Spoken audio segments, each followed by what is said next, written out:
Magsisimula na po tayo sa pag-aaral natin sa a 4-part series lang. Ang gagawin natin galing sa Christian Holiness ni Pastor Noel Espinosa. Galing dun sa book na Christian Holiness 150 Bible Study Outlines. So ayan, magandang gabi brethren at mga guests natin ngayong gabi. So we will be opening up with prayer, tapos diretso tayo sa lecture. After lecture, pwede tayong magkaroon ng discussion.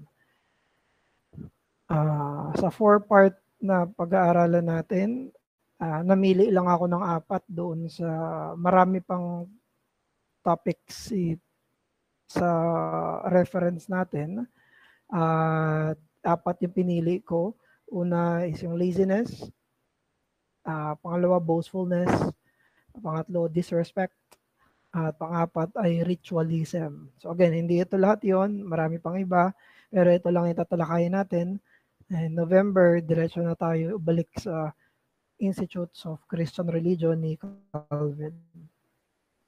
Ayan po, manalangin tayo. O Diyos namin, maraming salamat po sa inyong araw na binigay niya sa amin para makapag-aral ng inyong banal na salita. Tulungan niyo kami na makita itong mga tinuturing ng marami, maging ng sarili namin, ng mga maliliit na kasalanan. Ay, sana po Ama, tulungan niyo kami na makita na sa kabila ng may iba't ibang antas ng kasalanan, wala kami dapat ituring na maliit na kasalanan.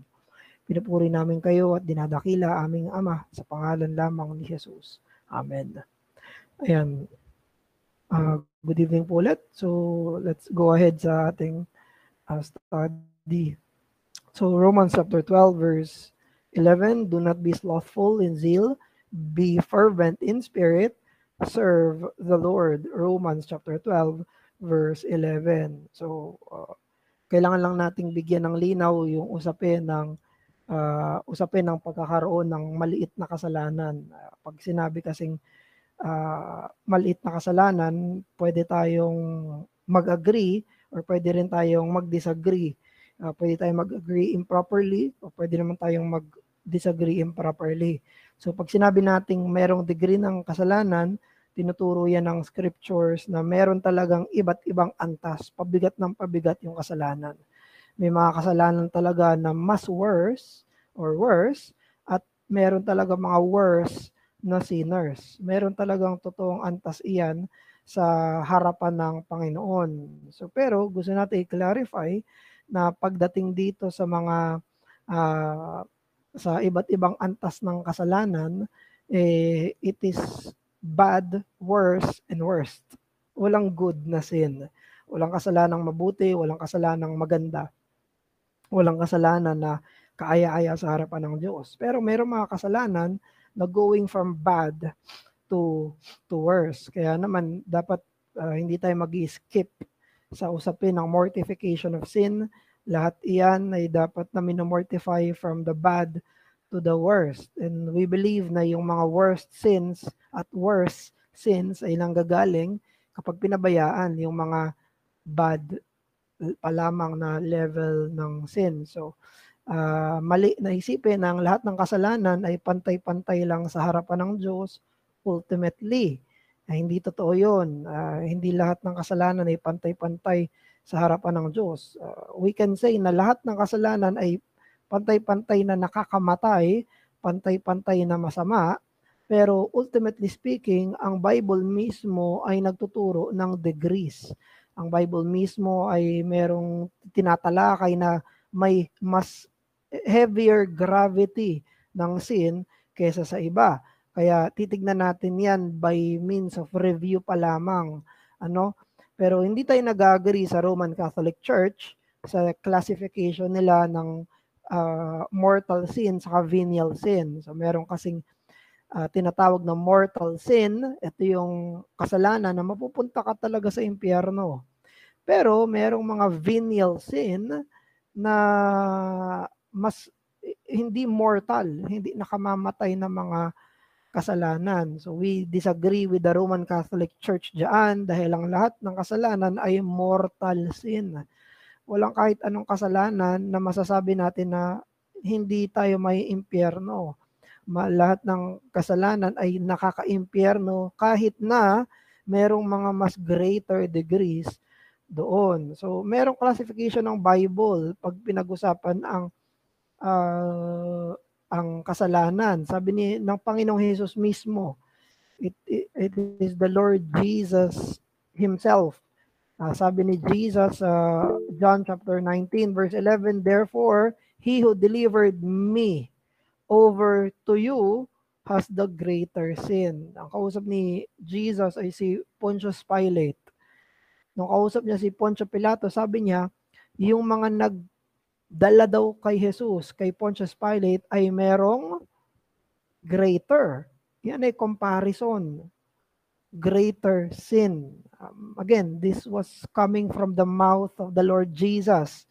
Hindi sinabi ni Jesus yung kasalanan ni Pilate at kasalanan ng mga nagdala sa kanya, equal lang yan. No? Yan ay may greaterness, may comparative na worse yung kasalanan ng mga nagdala kay Pilate, pero si Pilate, hindi siya ligtas. Siya rin ay nagkasala. O comparison, may great sin at merong greater sin. So, yan ang nanggaling mismo sa Panginoong Hesus-Kristo. So, just a very short and quick daanan natin, iba-iba yung degree ng sin. Una, by means of knowledge. Mas malala yung kasalanang intentional na ginawa at yung kaysa sa kasalanan na hindi naman intentional na ginawa. However, alalahanin natin kahit ang mga unintentional sins are still sins.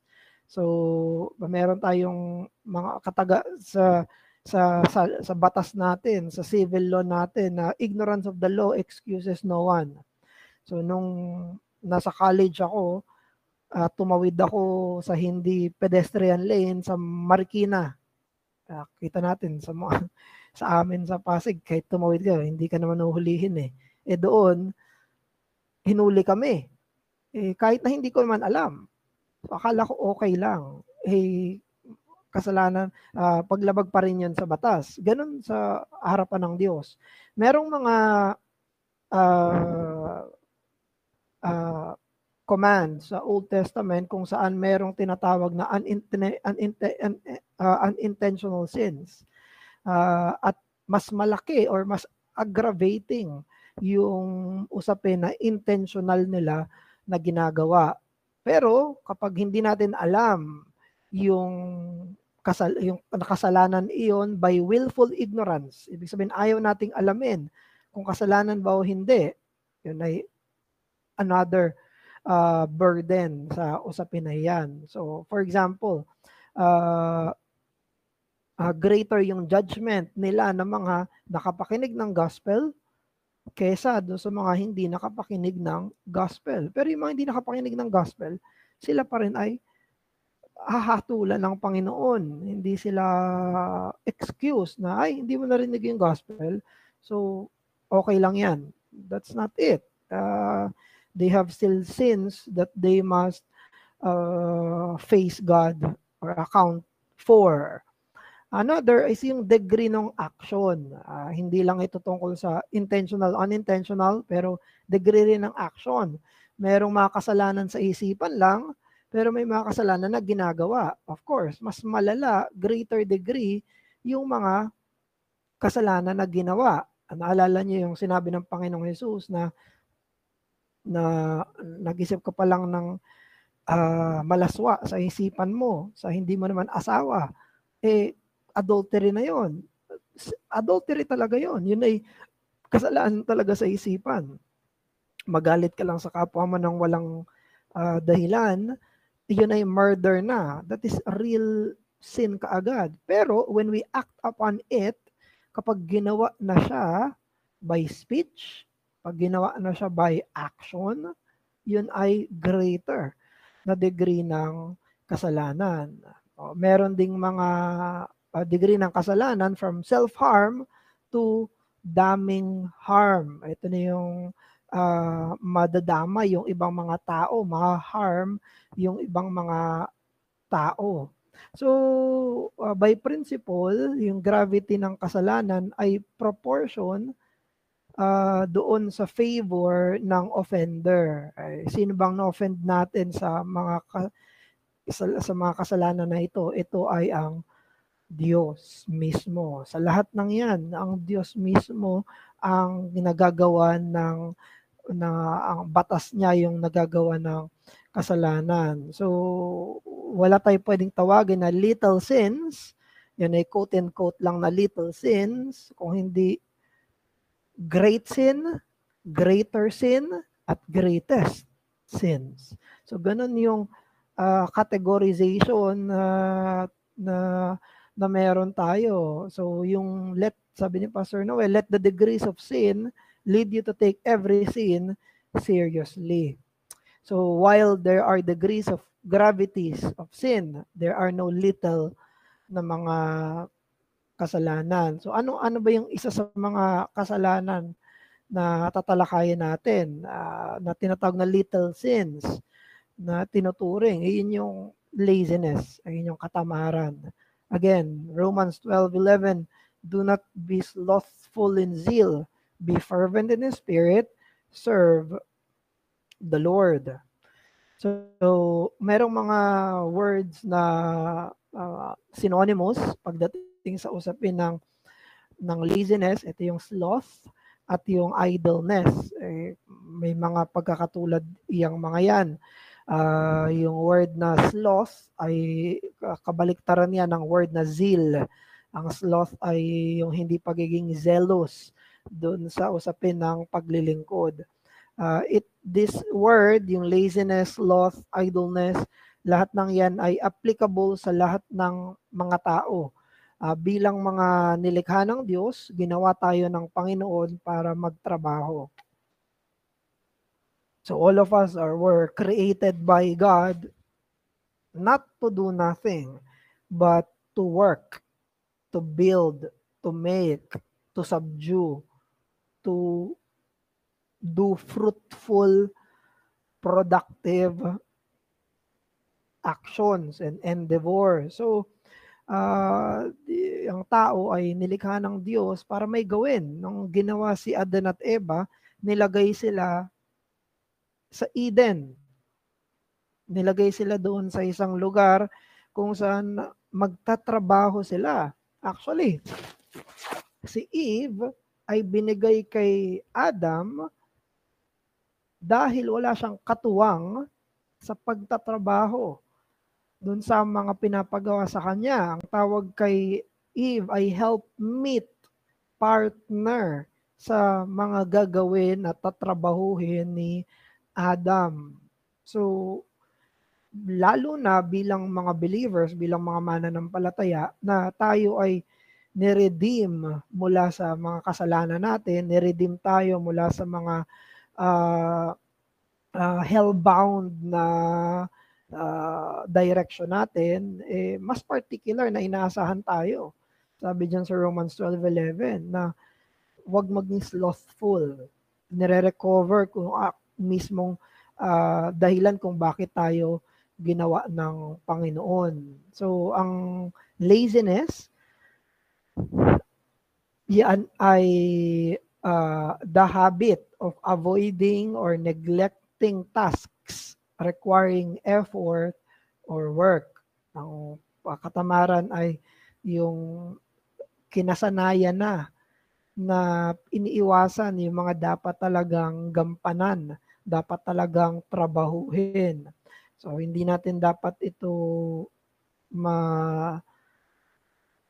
ma-confuse doon sa tamang pagpapahinga.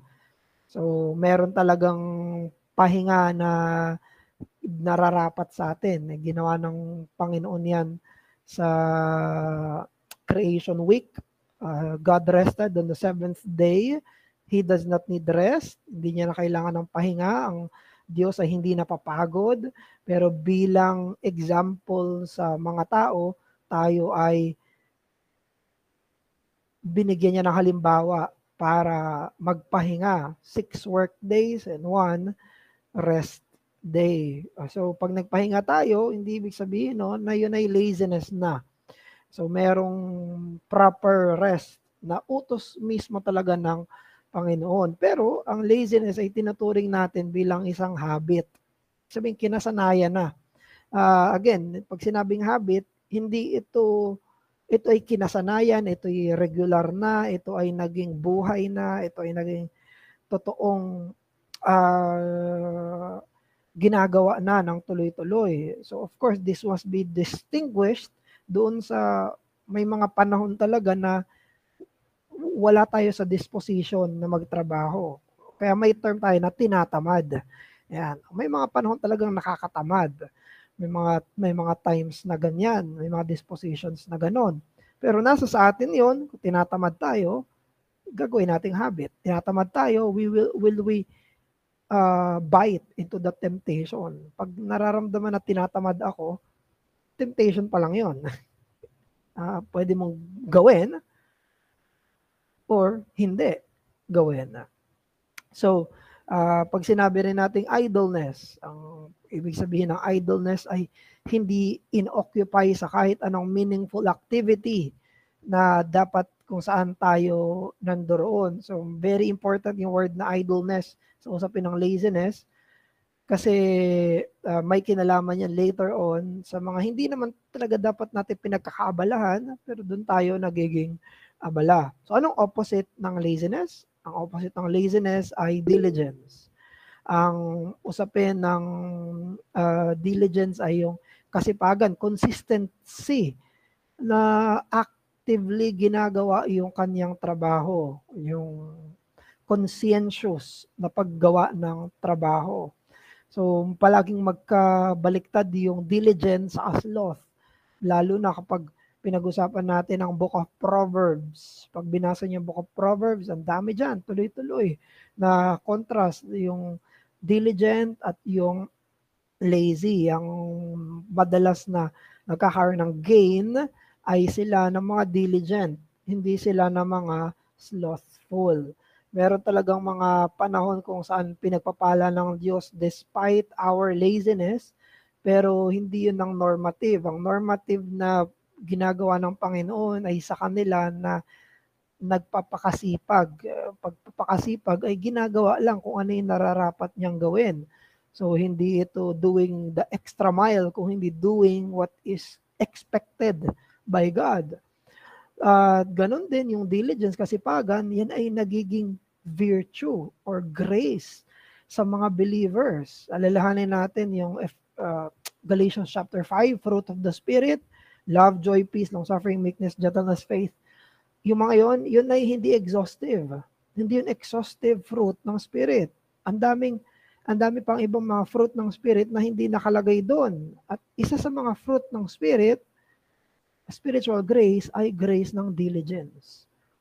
Yan ay bunga ng banal na spirito. Therefore, gawa ng laman, ang laziness, gawa ng espiritu, ang kasipagan.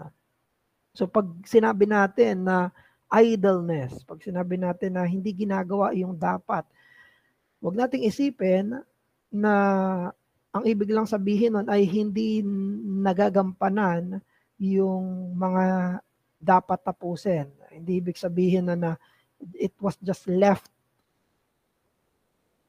na hindi gawa. Actually, sa scripture, kapag nagkaroon tayo ng laziness, it will destroy us. It will destroy the things which we have worked upon. So hindi lang, sabi ni Pastor Noel, it was not left not done, but it will be left undone mismo. Sabi sa Proverbs 18 verse 9, sabi dito ng Proverbs, one who is lack in his work is brother to the one who destroys. Alam natin yung kapatid ng sinungaling ang magnanakaw. Yung mga katagang ganon. Sa Bible, kapatid daw ng tamad ang nangwawasak. So sabi yan sa Proverbs 89, magkasama sila palagi. Ang kasama ng tamad ay ang pagkawasak. Hindi malayo ang distraction sa idleness. Hindi malayo ang distraction sa katamaran. So, hindi lang ibig sabihin na hindi natapos. Kung hindi yung totoo noon, hinahayaan nating mawasak yung mga dapat nating gawin, yung mga pinapagawa sa atin ng Panginoon mismo. How are we destroyed when we are lazy? Paano itsura ng destruction na yon? In many terms, una, yung idleness, it leaves us exposed sa mas marami pang kasalanan. Kapag tayo tamad, bukas tayo sa mas marami pang kasalanan. I think si Charles Spurgeon yun, yung nagsabi, the idle man tempts the devil to tempt him. Ang demonyo, ano na yan, gustong-gusto niyang mag-tempt. Pero sabi ni Spurgeon, yung tamad daw, siya pa ang nagsasabi, tuksohin mo ako. Tuksohin mo pa. Eto, bukas ako, ang dami kong openings. Ganon daw ang katamaran. Yung sinabi sa 1 Timothy chapter 5 verse 13, yung mga tamad, sila yung mga madalas ng chichismis. Ibig sabihin, walang ginagawa. Libreng-libre yung oras nila. Hindi nila ginagawa yung dapat nilang gawin. Kaya ang nangyayari, ang pinagkakaabalahan nila ay yung hindi nila dapat pagkaabalahan.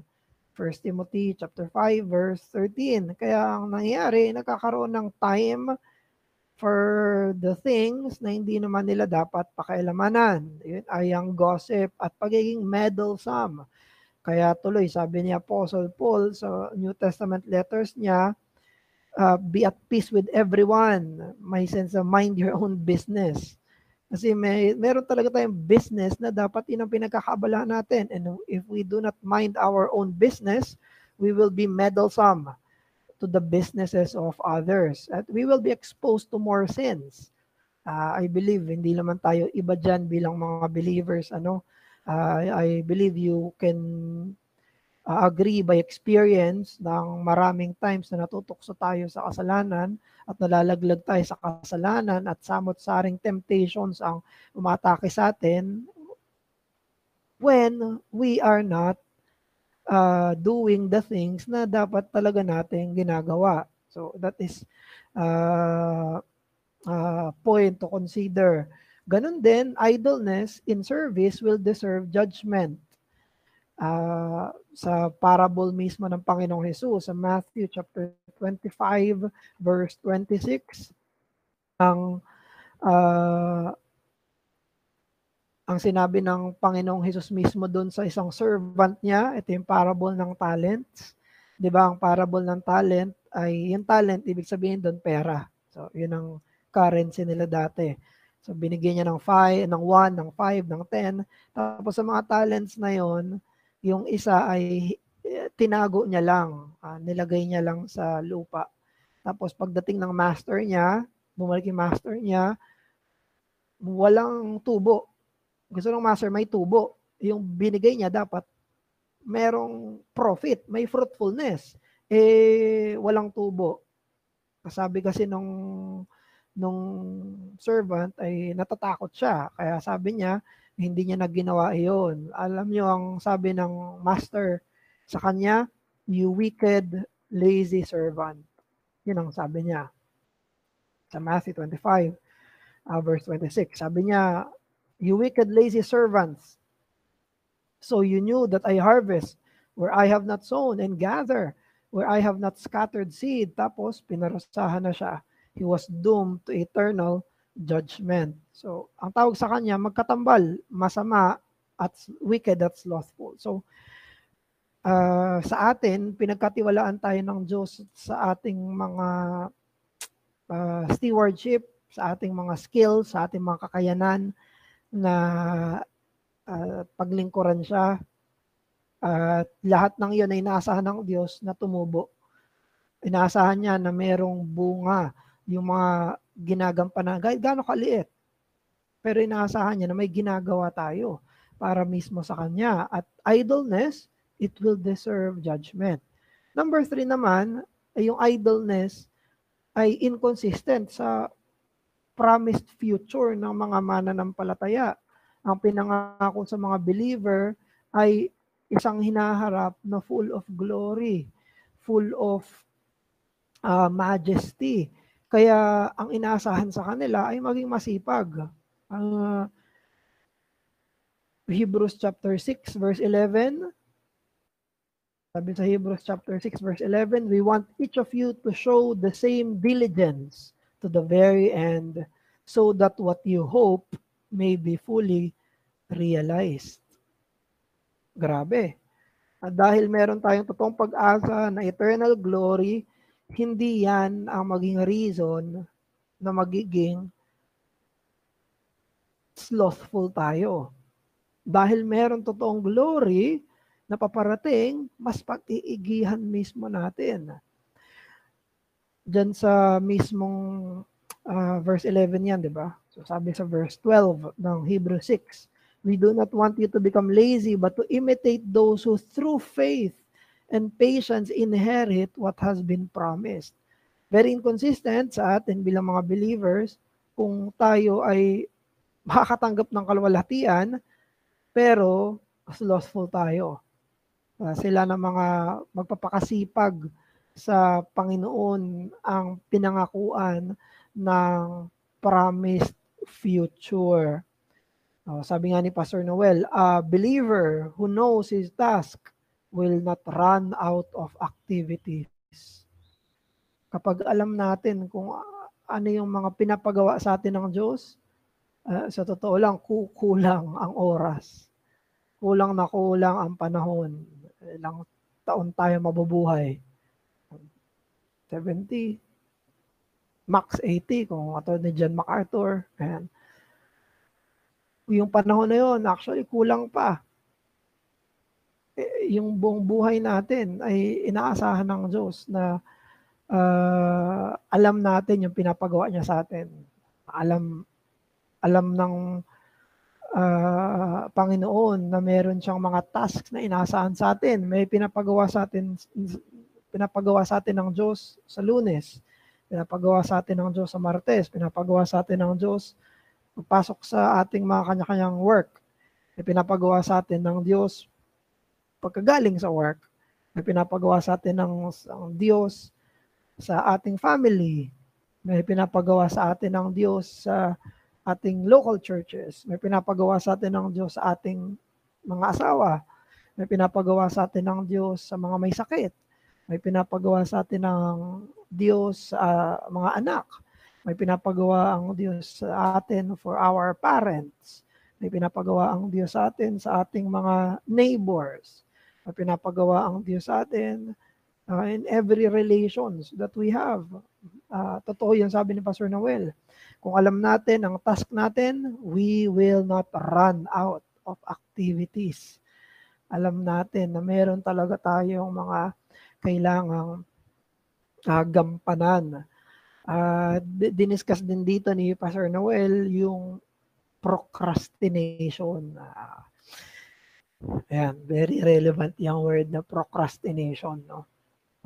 Ang procrastination ay, ang ibig sabihin, kapag dinedelay natin yung tasks na dapat naman talagang ginagawa with urgency o kaya ginagawa ng on time.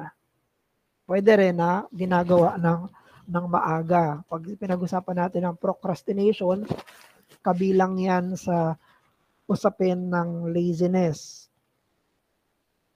Ang procrastination ay, ang opposite niyan ay dapat magkaroon tayo ng sense of privilege sa ating duty.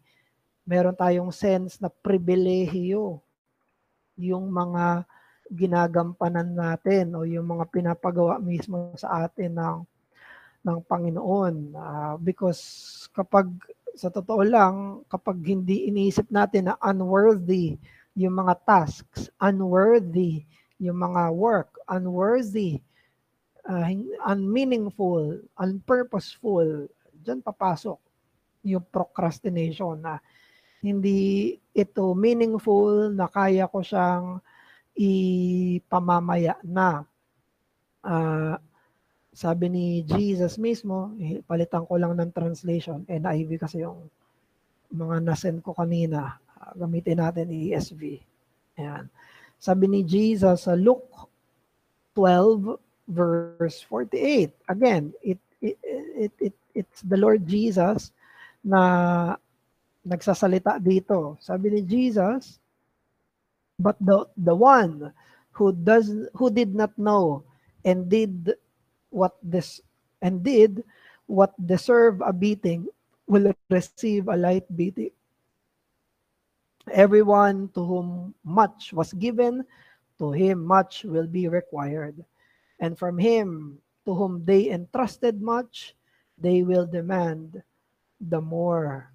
Kailangan makakita tayo na mas malaki yung pinapagawa sa atin ng Diyos, mas mataas dapat yung sense of duty natin. Pinagkatiwalaan ako ng Panginoon ng mas malaking mga bagay. Pinagkatiwalaan ako ng Panginoon ng mas malaking mga trabaho. Madalas ayaw natin ng mga, at least ito ay may sense ng slothful disposition. Ayaw natin ng mas maraming trabaho. Pero yun ay privilege actually na binigay ng Diyos. Kapag mas malaki yung pinapatrabaho sa atin ng Panginoon, ibig sabihin mas malaki yung ipinagkatiwala niya. At mas malaki yung inaasahan mismo ng Diyos. We should look at it as a privilege mula sa Diyos. Pag sa usapin ng procrastination, ibig sabihin, hindi natin nakikita na mahalaga yung mga pinapagawa sa atin mismo ng Diyos. Meron tayong mga privileges na nai-enjoy ngayon. Pag lahat ng privileges na nai-enjoy natin ngayon, may commensurate yan na dapat nating gampanan. Hindi lahat ng mga pinapa-enjoy sa atin ng Panginoon ay pinapa-enjoy niya lang sa atin. May mga pinapa-enjoy sa atin ng Panginoon ngayon na ibig sabihin, meron tayong mga dapat gampanan sa sarili natin lalo at sa kapwa natin. Ang mga privileges were not given for us to be slothful. Privileges are given, we enjoy now, we should pay now. We should do what God is telling us to do. Meron din namang privileges na inaasahan natin, na gusto nating makamtan. At yung mga privileges na yon ay kailangan nating gampanan yung demands niya. May mga pinagpapaguran tayo ngayon para may makuha tayo sa future. So mag-ingat tayo dun sa sense ng procrastination dahil it often results to wastes of opportunities. Ang procrastination ay nagdudulot na sinaaksaya natin yung oportunidad na binigay sa atin ng Diyos na gawin na natin yung mga pinapagawa niya. Meron naman talagang mga iba't ibang uri ng tinatanggap natin mula sa Panginoon pero nasasayang yung mga yon kung hindi natin siya ginagrab yung opportunity to work towards it. So Proverbs 12 verse 27 sabi, hanapin ko muna dito. Let us read it. Proverbs 12 verse 27.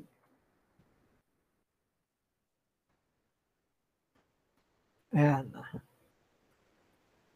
Proverbs 12 verse 27, it says, well, whoever is slothful will not roast his game, but the diligent man will get precious wealth. Of course, general ang pinag-uusapan dito na sila ng mga tamad ay pwedeng meron silang makuha pero hindi matatawag na gain. May nakuha sila pero hindi matatawag na gain kasi hindi nila pinagpupursigihan. Ang imagery dito, nakahuli siya ng hayop pero hindi niya naman niluto. Nakahuli na siya, hindi niya pa niluto. Pero kabaligtaran, the diligent man will get precious wealth.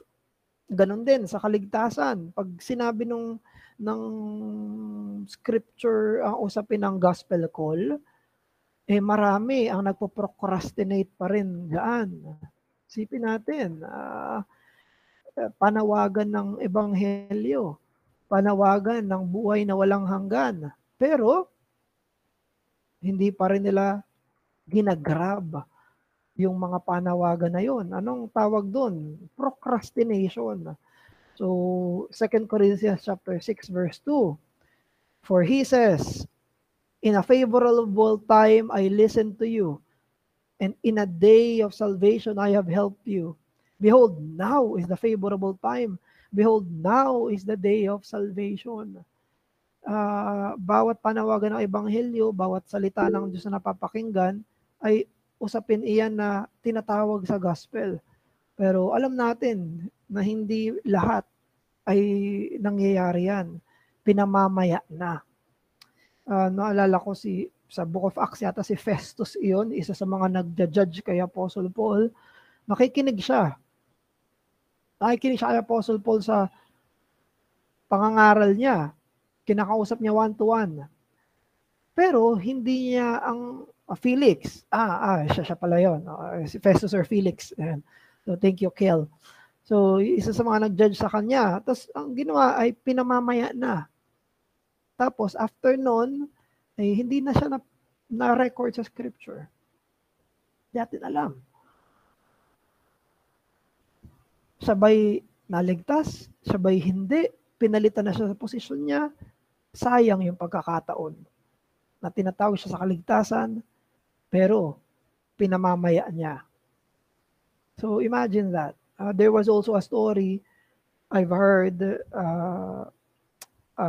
sa history na may isang lalaki na nasa church siya at tinatawag na siya na yung preacher ay nasa gospel call na.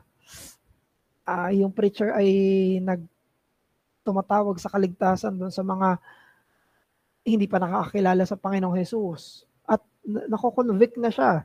Gustong-gusto niya na tumayo. Gustong-gusto niya na kilalanin si Jesus. Meron na siyang conviction. Pero, hinawakan niya ng madiin yung upuan niya to the point para hindi siya mag-respond. And that was the last time na siya ay na-convict. After that, wala na. Pinamamaya niya yung usapin ng kaligtasan. So imagine that. Ilang beses na nakapakinig, pinamamaya na, nag-procrastinate sa salvation. Nag-procrastinate sa gospel. Ganon din. Wasted opportunity. Sa mga mananampalataya, ang kanilang usefulness sa kanilang mga local church.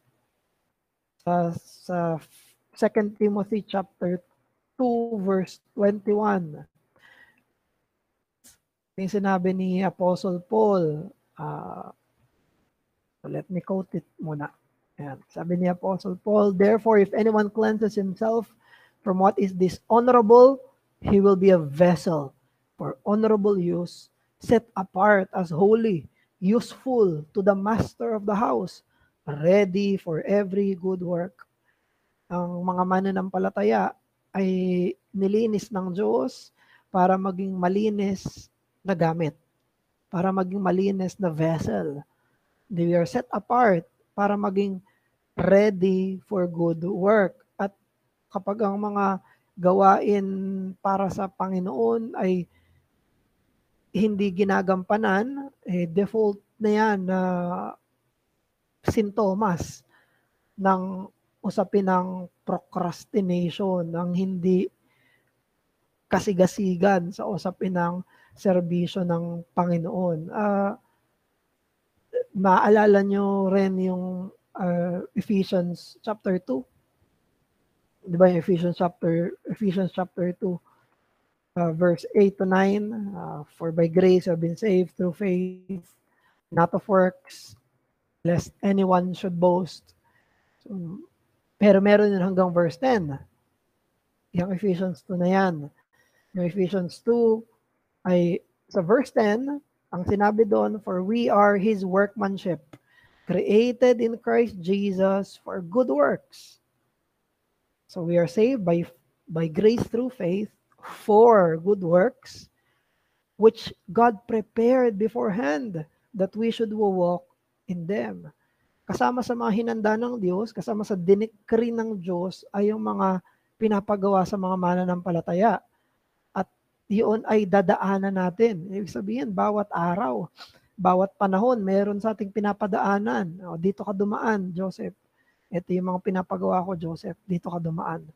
Dahil niligtas kita, dyan ka dumaan sa daan na may mga pinapagawa ako sa iyo. So, parte iyon ng ating usefulness sa kingdom ng Diyos. So, kailangan yung ating zeal, ito ay may sense of urgency at fervency pagdating sa usapin ng ministeryo. Ang kalaban actually natin ay yung usapin ng entitlement. Yan ang kalaban natin pag usapin ng laziness. Sa usapin ito ng kasipagan at katamaran, yung entitlement, ito yung sense ng karapatan sa mga privileges without need of working for them. Ang sense of entitlement ay meron ako dapat na makukuha kahit wala akong ginawa. Dapat meron akong matatanggap kahit na hindi ako kumilos. That is entitlement. Yan ay kabaliktaran ng Christian work ethic. Ang Christian work ethic, kailangan magtrabaho ka para may anihin ka. Kailangan may gagawin ka para tumanggap ka. Ayan ay recurring tema ng scriptures para sa usapin ng pagtatrabaho, usapin ng mga pinapagawa ng Panginoon. Sowing and reaping, even sa New Testament, mababasa natin yan. What you sow, you will reap. Ano itananim mo, aanihin mo.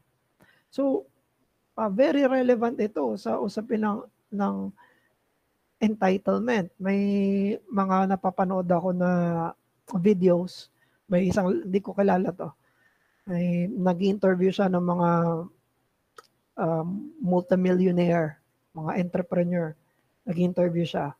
Sabi niya doon sa in-interview niya, what's the difference between your generation and our generation? Sabi daw, nung multimillionaire na yun, your generation is preoccupied with the word rights. Ang generation daw ngayon ay masyadong preoccupied sa salitang karapatan ko. Sabi niya, in their generation, ang word na sa kanila ay gain. Yung sa pinag-gain, yung pinagtatrabahuhan, you will gain something when you work for it. Hindi ito isang entitlement, hindi tayo entitled na makakuha noon. So, it used to be, pareho yun ang sinabi ni Pastor Noel dito, na it used to be that hard work is considered a duty to expect gain or success. Kung gusto nating makakuha ng gain, you work for it. You do your job. Pero ang generation daw ngayon, sabi ni Pastor Noel, at ang tinuturo sa generation ngayon is sense of victimhood. Kapag victim ka, special treatment ka. Yan na yung mga nangyari sa West, na mga social justice movement na wala kang ginagawa. By virtue lang ng kulay ng balat mo, dapat bigyan ka na ng trabaho. Gender identity mo, bigyan ka dapat ng trabaho. Dahil lang sa mga iyan ay dapat merong naibigay sa'yo. So today, sabi ni Pastor Noel, pag biktima ka, dapat may mas makukuha ka. Mas marami kang makukuha kaysa sa mga nagpapakahirap, mga totoong nagtatrabaho. So ano rin yan sa panahon natin ngayon, 'di ba? Yung natauhan yung mga government officials natin na sabi nila, yung working class, bakit hindi natin mabigyan ng benefits? Kasi nabibigyan daw ng maraming masyadong out of the inordinate na ay yung mga nasa lower class. Kaya tuloy mga hindi na nagtatrabaho talaga kasi umaasa sa 4Ps, umaasa sa mga binibigay ng gobyerno. Kaya dahil naisip nila, may natatanggap naman sila kahit di sila magtrabaho, eh okay lang 'yon sa kanila. Kaya yung iba inaabuso, yung gano'n. That is proper if doon sa mga talagang nangangailangan. Pero sa kanila na hindi na talaga nagtatrabaho. Kaya sabi ng ibang mga senador before, I heard na paano naman yung working class? Paano naman silang nagtatrabaho talaga?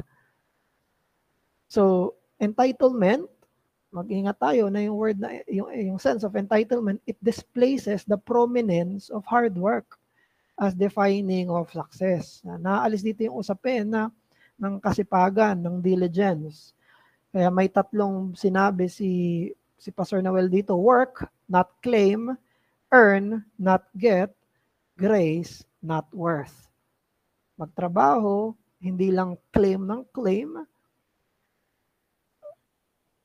Mag-earn, hindi lang kuha ng kuha, pero may biyaya.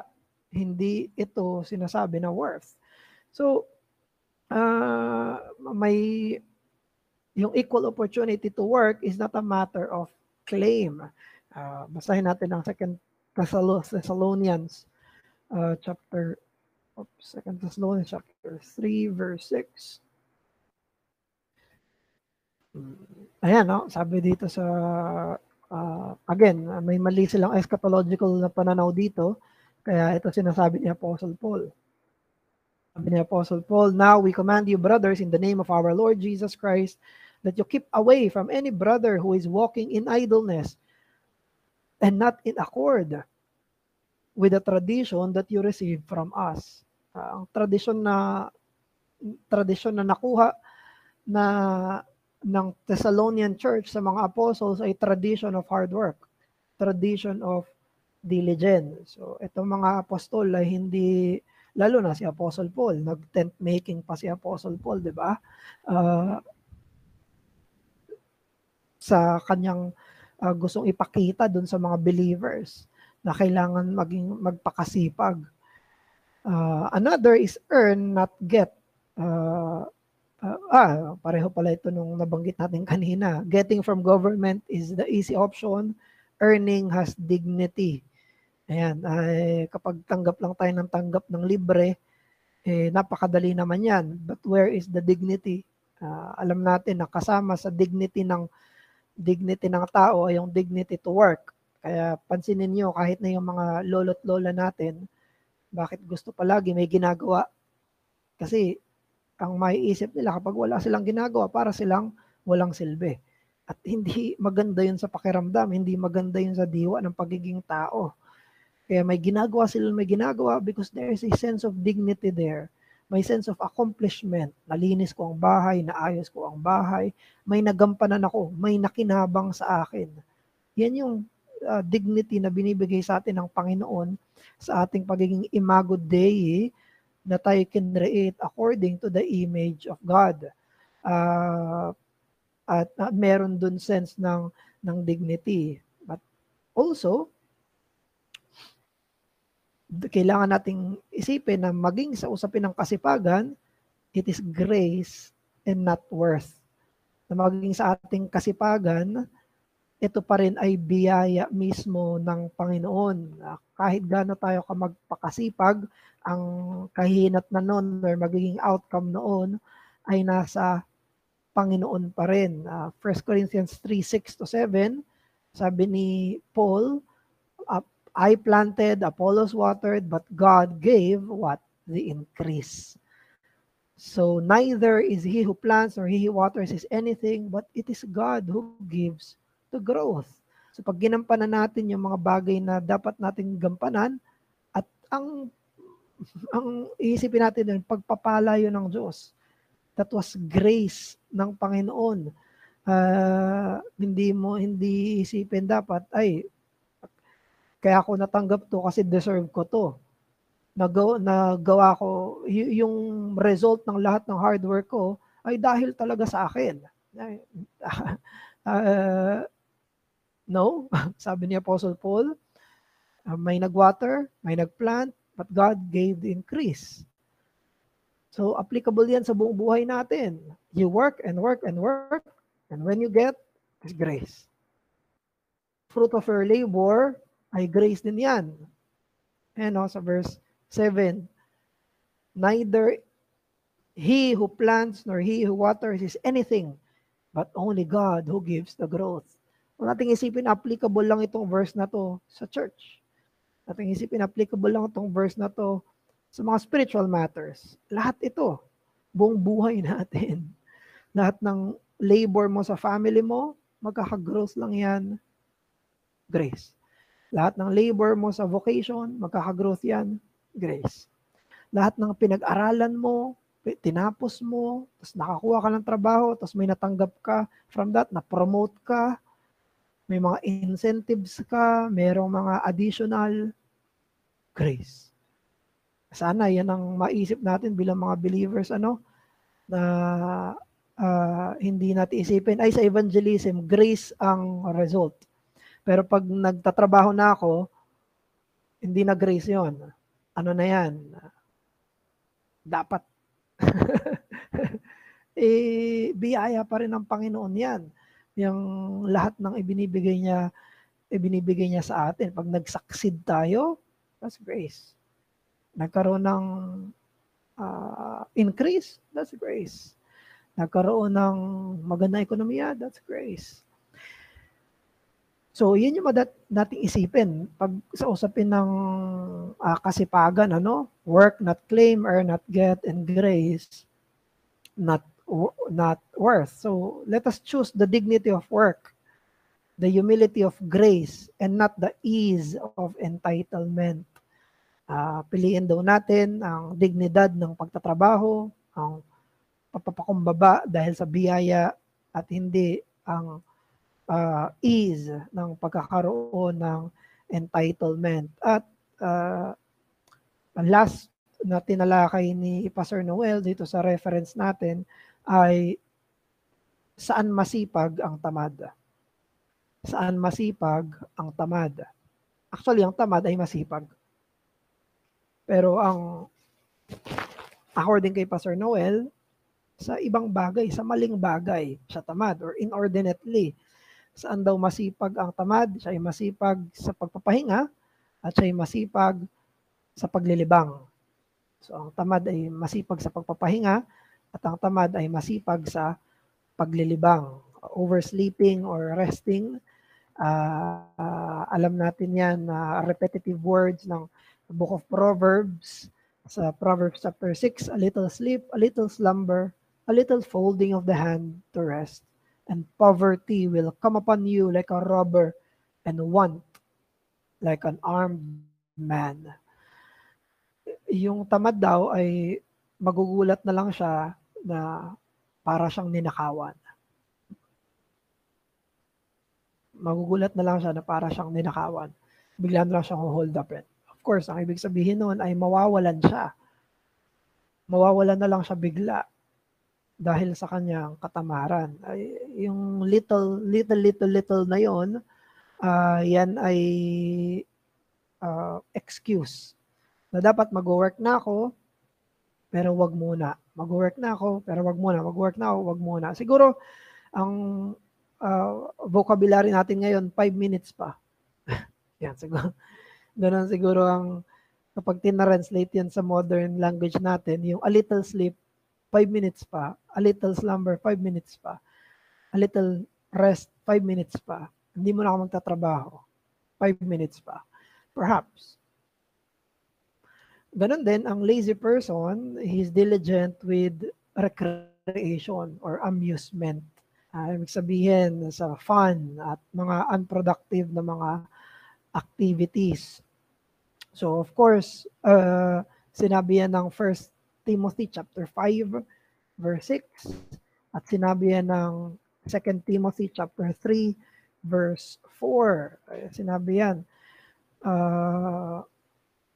Sabi ng 1 Timothy 5:6, but she who is self-indulgent is dead while she still lives. Grabe. Ang self-indulgent daw, yung lahat ng pleasures ay kinukuha niya, ginagawa niya, yan para siyang patay kahit siya ay buhay pa. Ano daw yung mangyayari sa last times? They will become treacherous, reckless, swollen with conceit. Ito yung word, lovers of pleasure rather than lovers of God. Mas mahal nila ang recreation kaysa sa Diyos. Mas mahal nila yung maglibang kaysa mismo sa Panginoon. Of course, we would give ang qualification ng ordinate place ng sleep at ordinate place ng amusements, pero kailangan nating lunukin ito galing sa scripture na merong inordinate. Merong tinatawag na over entertainment, over amusement, at over resting as well. Pag pinag-usapan natin ang Panginoong Hesukristo, our gospel, the gospel of our God, He does not portray, the Bible does not portray God as a lazy God. Ang Diyos ay hindi tamad. Ang Diyos ay masipag na Diyos. Naalala niyo si Jesus nung nagpagaling siya sa Sabbath. Doon siya tinuligsay sa Sabbath eh. Nagpagaling siya sa Sabbath. Sabi ni Jesus, my Father is still working now. Ang ama niya daw nagtatrabaho pa. Wow. Grabe yun. From the creation hanggang ngayon, hindi totoo na tumigil sa pagtatrabaho ang Diyos. Yung 7th day na nag-rest ang Diyos, alam natin yun ay symbolic at example sa atin. Pero in reality, after i-create ng Diyos ang mundo, hindi niya to iniwan tapos humilata siya. Actually, at the time na kinreate ng Diyos ang lahat, sinusustain niya. Dinediretso niya. Gino-govern niya. Hanggang ngayon. And until eternity. Nag-govern. Katrabaho ang Diyos natin. Hindi totoo yung theistic perception ng Diyos na ginawa niya na, alam niyo yun, yung automatic. Ginawa ko yan, automatic gagana yan. No, hindi ganoon ang Diyos. Ang mundo hindi kikilos nang hindi niya hinahawakan. Hindi gagalaw ang lahat nang hindi niya hawak. Manual ang mundo. Manual to, hindi to automatic. Manual lahat. Ginagawa ng Diyos, manual lahat. So, ganun ang Diyos natin. And even in our salvation, hindi lang sa creation at preservation ng Diyos, kung hindi sa ating salvation. The Lord God was working for our salvation. In eternity, may plano ng Diyos. In creation, in history, ginampanan niya yung trabaho na yon mula simula. Tinatrabaho niya yung lahat ng nangyayari sa mundo for our salvation para ipanganak si Jesus, mabuhay si Jesus, ipako si Jesus, at bumangon si Jesus mula sa mga patay. Siya ay umakyat sa Ama. Lahat yung tinatrabaho ng Diyos. And even our Lord Jesus Christ. Nung sinabi ni Jesus sa cross na it is finished, hindi niya ibig sabihin, tapos na, wala na akong gagawin. That's not the point. Nung sinabi ni Jesus sa cross, tapos ko ng bayaran, now, gagawin ko na yung panibago kong trabaho. Nung namatay si Jesus sa cross, hindi pa tapos na yung sacrificial work niya. Wala na siyang sacrificial work later. Wala na siyang atonement later. Pero meron pa siyang work.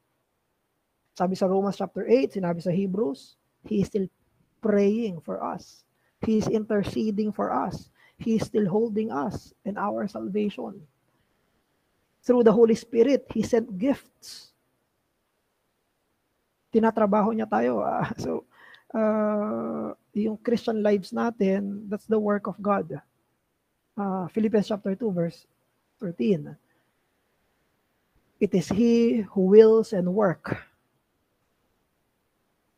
sa ating mga puso. He who began the good work in us will finish it. He's still doing it hanggang ngayon.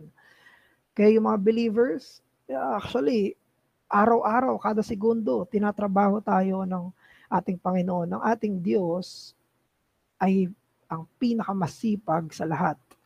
At ang ating Kristo, ang pinakamasipag sa lahat. Our Lord is a diligent Lord. Walang pwedeng mag-accuse kay Jesus na siya ay slothful. Walang pwedeng magsabi kay Jesus na siya ay idle. The Lord Jesus is not idle. And we must be Christ-like. So, usapin na ito. So, give yourself to diligence and work, assured of its delight. 1 Corinthians 5, verse 18. Anong sinabi sa 1 Corinthians 5:18? Rather 15 yan. 15:58. We will end with this. Sinabi ni Apostle Paul, dito pala sinabi ni Apostle Paul na sa 1 Corinthians 15, then sinabi na, I work hard compared to all of them. Sabi ni Paul, sa lahat ng mga apostles, ako ang pinaka nagtatrabaho ng maigi. Sabi niya, but it is because of grace. Sa dulo ng 1 Corinthians 15, sabi niya, therefore, my beloved, be steadfast, immovable, always abounding in the work of the Lord, knowing that your labor is not in vain. Bakit tayo magpapakasipag? Kasi hindi sayang yung lahat ng pagpapagura natin sa usapin ng pananampalataya.